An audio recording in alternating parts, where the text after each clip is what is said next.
In the winter of 1993, 4-year-old Emma Catherine Morrison woke up screaming in her bedroom in Cedar Rapids, Iowa. But these weren't ordinary nightmares. She was crying about the cold water and begging her parents not to let the ship sink again. Her mother, Linda Morrison, a 34-year-old elementary school teacher, initially dismissed it as a child's vivid imagination. Her father, Robert Morrison, 37, a local insurance agent, thought Emma had watched too much television. They had no idea their daughter was about to reveal details about one of history's most famous disasters that would leave maritime historians speechless. Emma had never seen a movie about the Titanic.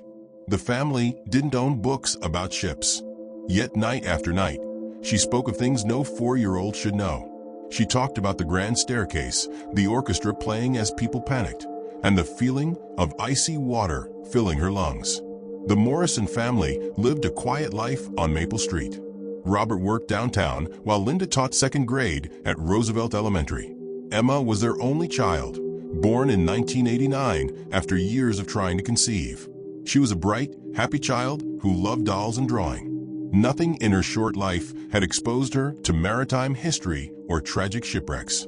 Yet something was happening to Emma that defied explanation. The nightmares began in October 1993, just weeks after Emma's 4th birthday. At first, they seemed random. She would wake up crying about being cold and wet. Linda would comfort her, change her pajamas, and assume it was just a phase. But the dreams became more specific. Emma started mentioning names. She spoke of someone called Thomas. She cried about leaving her children behind. She talked about wearing a beautiful blue dress that got ruined by the water. Robert and Linda exchanged worried glances as their daughter's stories became increasingly detailed. Emma began drawing pictures during the day. Her childish sketches showed large ships with 4 tall smokestacks. She drew people in old-fashioned clothes falling into dark water. When Linda asked about the drawings, Emma would say she remembered being there. She remembered the music stopping. She remembered the screaming. The concerned parents scheduled an appointment with Dr. Patricia Hendricks, a child psychologist at Mercy Medical Center in Cedar Rapids. Dr. Hendricks had been practicing for 15 years and had seen many cases of children with active imaginations. But when she met Emma Morrison in November 1993, she encountered something that would challenge everything she believed about memory and consciousness. During their first session, Emma sat quietly coloring while Dr. Hendricks spoke with her parents.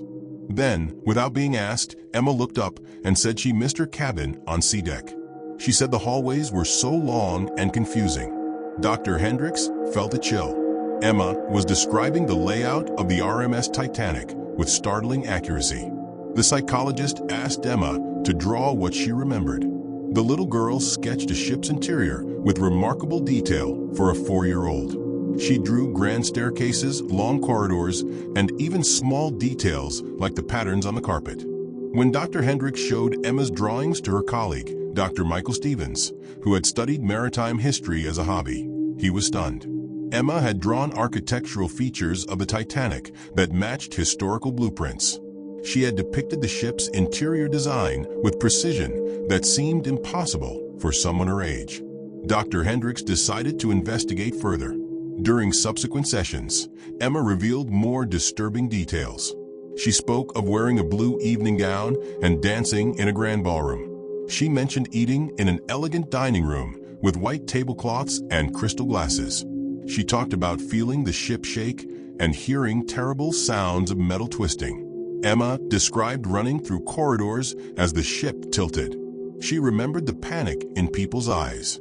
She spoke of icy water and the sensation of sinking into darkness. Most troubling of all, Emma consistently referred to herself as Margaret. She insisted her real name was Margaret Helen Thompson and that she was 26 years old. She claimed she had been traveling with her husband, Thomas Thompson, and their 2 young children. Emma would become upset when her parents called her by her own name, insisting they were confused.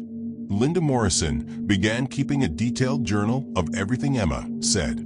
The entries paint a picture of a child living in 2 worlds simultaneously.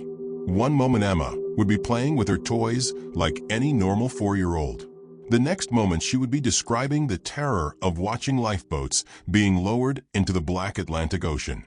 Robert Morrison remained skeptical until December 1993.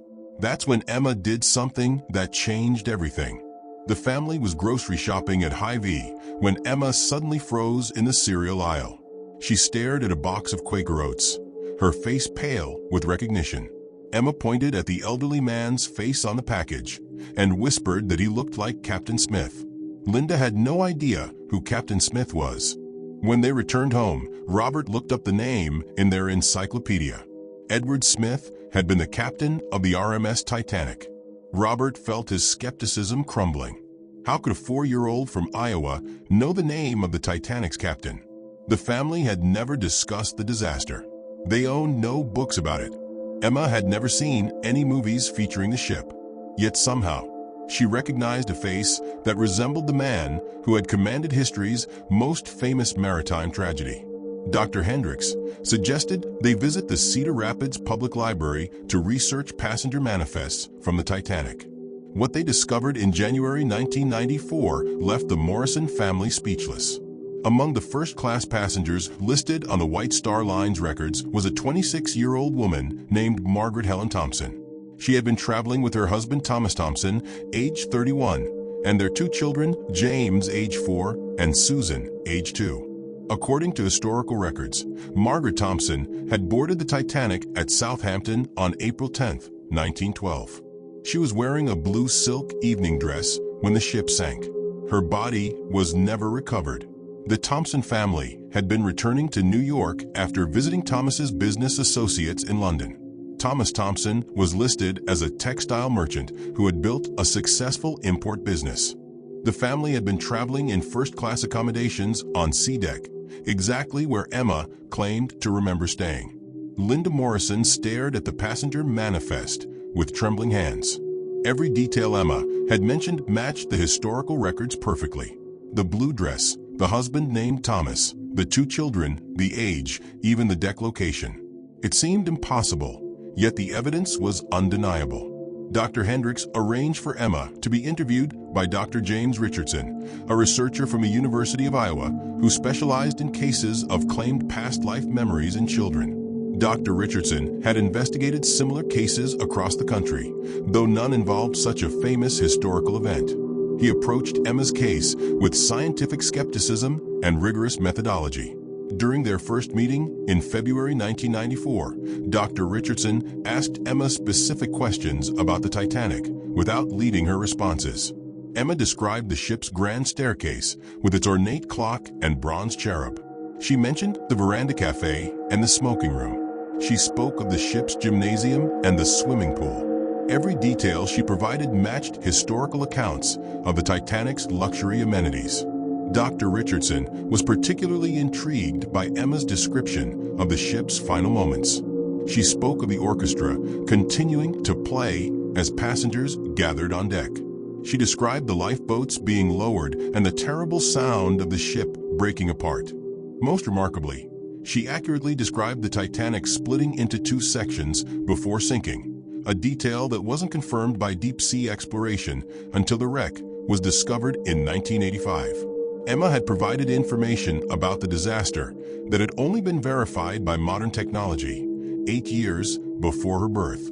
The research team decided to test Emma's claims more rigorously.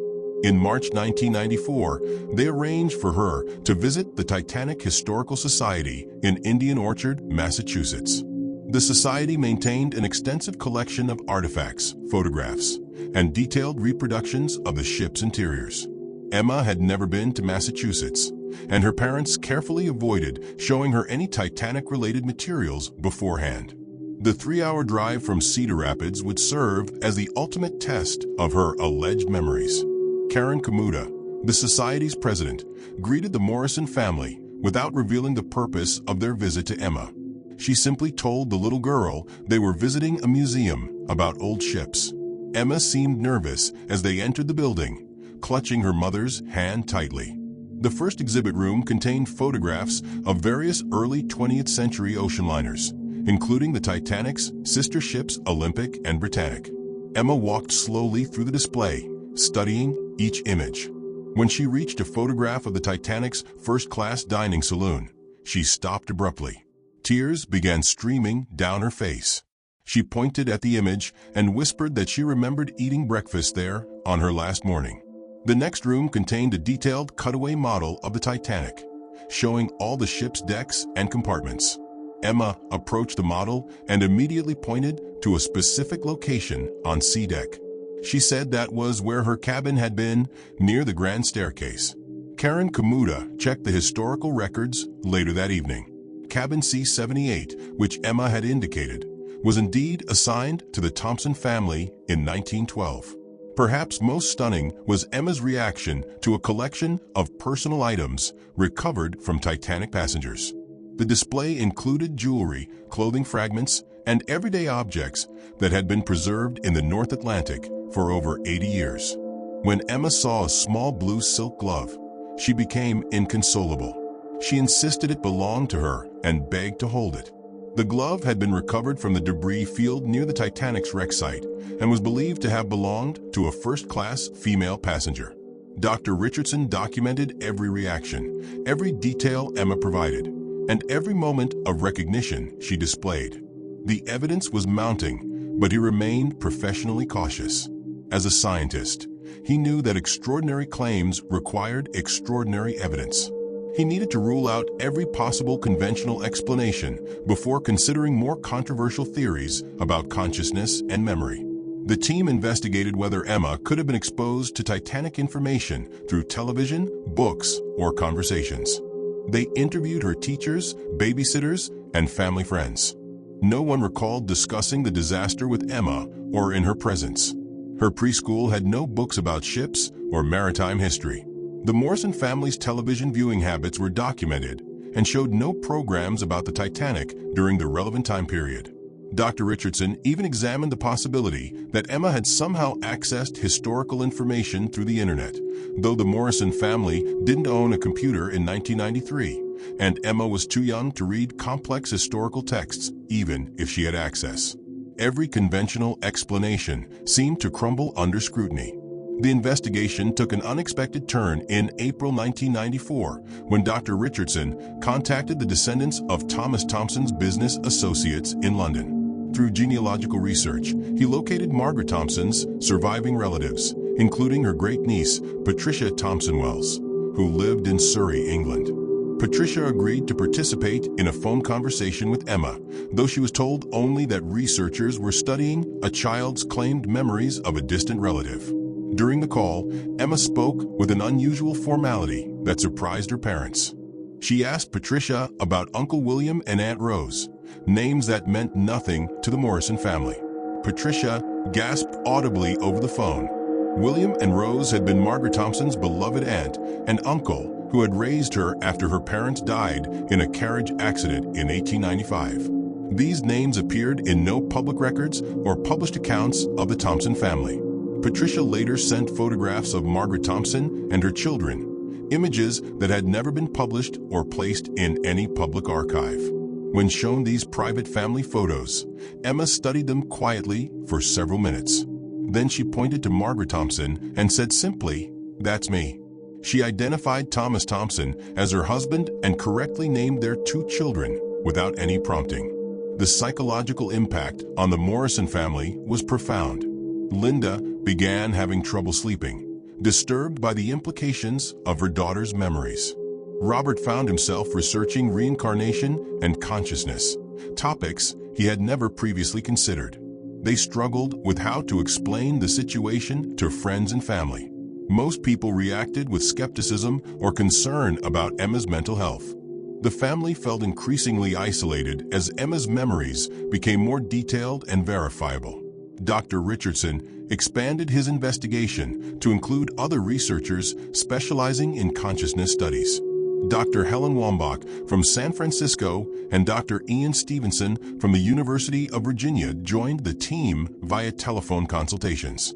Both researchers had extensively studied similar cases and brought decades of experience to Emma's evaluation. Dr. Stevenson was particularly interested in the specific details Emma provided about the Titanic's sinking. During their phone interview in May 1994, Emma described how the ship's lights went out in sections as it sank. She remembered the terrible sounds of furniture sliding across floors as the ship tilted. She spoke of people jumping into the freezing water and the horrible silence that followed the ship's final plunge. These details matched survivor accounts that had been published in academic journals but were not widely known to the general public. Dr. Wambach focused on Emma's emotional memories rather than factual details. She noted how Emma consistently displayed trauma responses when discussing the disaster. The child would become physically agitated, her breathing would quicken, and she would often need comfort after recounting her memories. These physiological reactions suggested genuine traumatic recall rather than fantasy or imagination. Emma's descriptions of the emotional experience matched documented symptoms of survivors who had witnessed the Titanic sinking. As the investigation continued, Emma's memories began to fade. By summer 1994, the vivid nightmares became less frequent. She stopped insisting that her name was Margaret and seemed to accept her identity as Emma Morrison. Dr. Richardson noted this pattern was consistent with other documented cases of childhood past life memories, which typically diminish as children develop stronger present life identities. The research team published their findings in the Journal of Consciousness Studies in early 1995. The paper, titled A Case of Apparent Past Life Memories in a 4-Year-Old Child, The Thompson-Morrison Connection, presented Emma's case as one of the most well-documented examples of claimed reincarnation memories in children. The paper included testimony from multiple witnesses, historical verification of details, and psychological evaluations that ruled out conventional explanations. However, the scientific community remained divided on the case's interpretation. Skeptics argued that Emma might have absorbed historical information through subtle environmental cues that the researchers had missed. They suggested that the child could have overheard conversations, seen television programs briefly, or been influenced by books that adults didn't realize she had accessed. Some critics proposed that Emma's parents might have unconsciously provided information through leading questions or expectations. Dr. Michael Shermer, a prominent skeptic, published a response questioning the methodology and suggesting that confirmation bias might have influenced the researchers' conclusions. He argued that the human mind's pattern-seeking tendencies could create apparent connections between Emma's statements and historical records where none actually existed. Other scientists, however, found the evidence compelling. Dr. Julie Bieshel from the Institute for Consciousness Studies noted that Emma's case contained several elements that made conventional explanations unlikely. The specificity of historical details, the emotional consistency of traumatic memories, and the verification of information not available in public sources created a strong evidentiary foundation.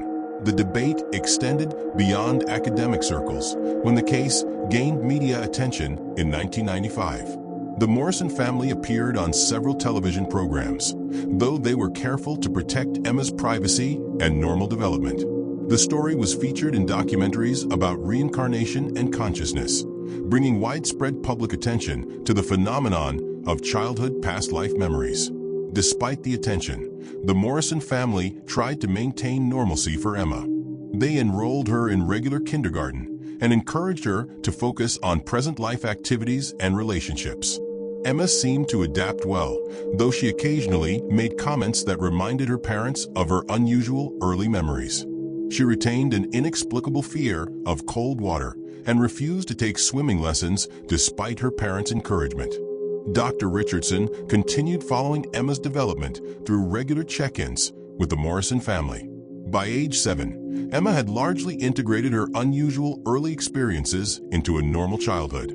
She performed well in school, made friends easily, and showed typical interests for her age. However, certain triggers would still evoke strong responses. In 1997, when the movie Titanic was released, Emma became visibly distressed by television commercials for the film. She begged her parents not to see it and became upset when classmates discussed the movie at school. The Morrison family decided to shield Emma from media coverage of the film's popularity, wanting to protect her from renewed trauma. As Emma grew older, she began to view her early memories with a mixture of curiosity and detachment. By age 10, she could discuss the experiences analytically, almost as if they had happened to someone else. She remained interested in history, but showed no particular fascination with maritime disasters or the Titanic specifically. Her childhood dreams had returned to normal topics, like school activities and friendships. Dr. Richardson's follow-up studies revealed that Emma's case was not unique. He had documented similar patterns in other children who claimed past life memories. The memories typically emerge between ages 2 and 5, were most vivid around age 4, and gradually faded as the child's present life personality became more established. Emma's experience followed this pattern precisely, adding credibility to the phenomenon's consistency across different cases and cultures. In 2002, when Emma was 13, the Morrison family participated in a final research interview. Emma, now a typical teenager interested in music and friends, reflected on her early experiences with remarkable maturity. She acknowledged that she couldn't fully explain what had happened to her, but maintained that the memories had felt completely real at the time. She expressed gratitude that her parents had taken her seriously rather than dismissing her experiences as pure imagination.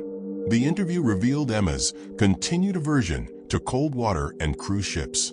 She had developed into an excellent student with interests in art and literature, but she consistently avoided any activities involving large bodies of water. Her parents noted that she had never expressed interest in learning about the Titanic's history beyond her early childhood experiences, suggesting that her memories were not driven by fascination with the disaster itself. Dr. Richardson's longitudinal study of Emma's case contributed to a growing body of research on consciousness and memory. His work with Emma and similar cases challenged conventional understanding of how memories form and persist. While the scientific community remained divided on the implications, the documented evidence from Emma's case became a cornerstone for researchers studying anomalous experiences in children. The case also influenced how mental health professionals approach children's unusual memories. Dr. Hendricks, Emma's original psychologist, began incorporating protocols for evaluating claimed past life memories into her practice. She found that taking children's experiences seriously while maintaining professional objectivity led to better therapeutic outcomes than immediate dismissal or pathologizing of unusual memories. Years later, maritime historians would reference Emma's case when discussing the Titanic disaster. Several details she had provided as a 4-year-old were later corroborated by additional research and archaeological evidence from the wreck site. Her description of the ship breaking apart, the sequence of the lights going out, and specific architectural details proved remarkably accurate when compared to modern computer simulations of the disaster. By 2010, Emma had graduated from college and begun a career in elementary education, following her mother's professional path. She rarely spoke about her childhood experiences, but remained connected to the researchers who had studied her case. Dr. Richardson noted that Emma had developed into a remarkably well-adjusted adult, despite her unusual early experiences. Her case continued to serve as a model for how families and professionals could handle similar situations with sensitivity and scientific rigor.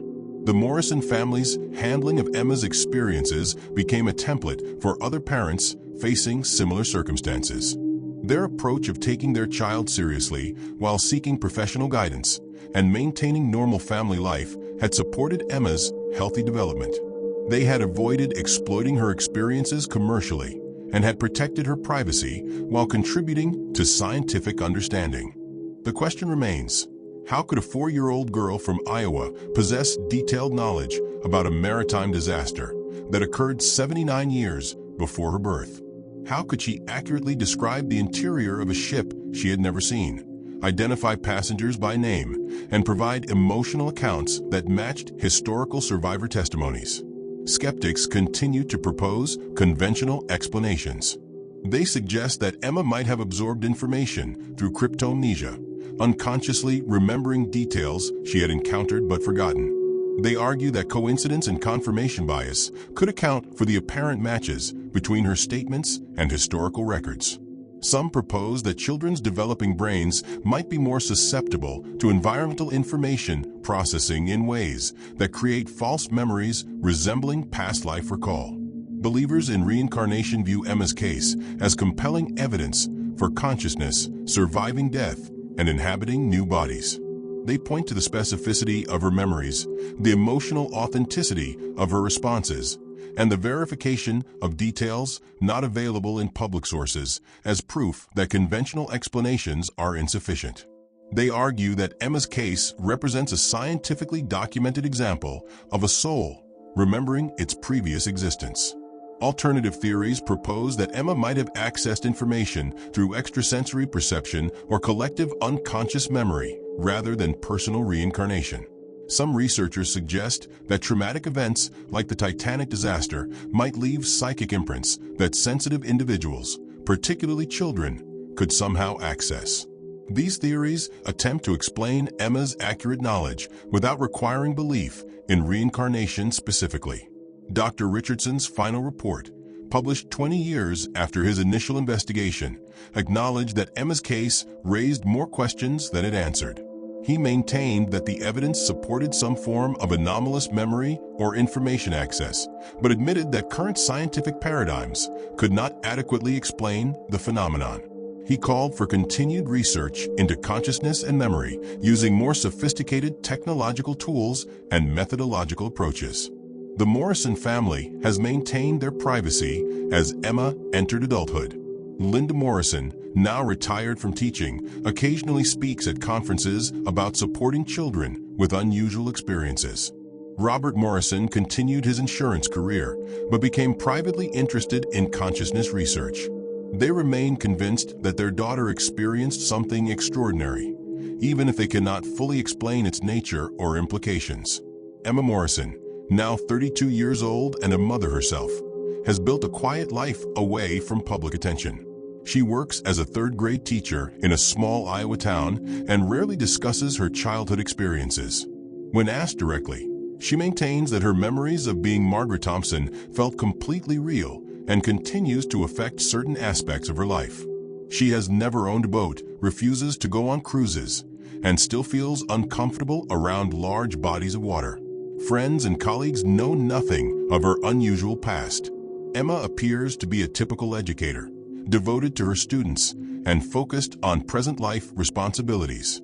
Yet those familiar with her case wonder what she might remember in quiet moments, what dreams might occasionally transport her back to that cold April night in 1912 when the unsinkable ship disappeared beneath the Atlantic waves. The truth remains elusive, suspended somewhere between science and mystery, between skepticism and belief, between the known and the unknowable. Emma Morrison's case continues to challenge our understanding of consciousness, memory, and the nature of human experience itself.